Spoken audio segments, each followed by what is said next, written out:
Hello there, and welcome to Virtual Library Technology class with me, Ms. Silla. Yes, unfortunately, we are going to be virtual for at least the first 6 weeks this year.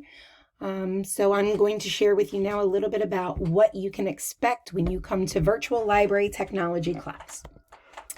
A little bit about me. I received my undergrad in early childhood education from Newman University, and I received my master's degree in applied technology from Wilmington University.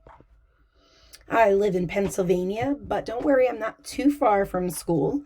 I live there with my wonderful family, my two daughters, Jordan and Jamie. These are our dogs, Jazz and Julie.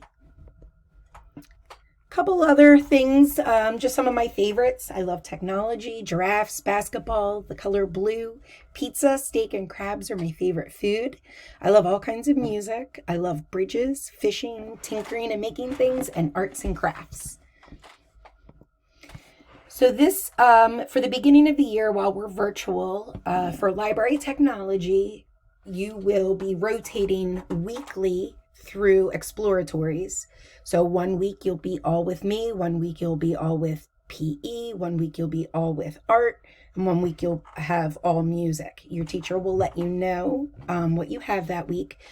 But should you forget, here are the dates for the week that the teacher will have me, and then these are the times. You will log on every day for that week for 30 minutes during your scheduled time, and I will be able to go over your lessons with you and assignments that I'm assigning you and show you how to access them and complete your work. So make sure you come. I look forward to seeing everybody. This is my Zoom information. So be ready when it's your time. I look forward to seeing all of you in the next week or so.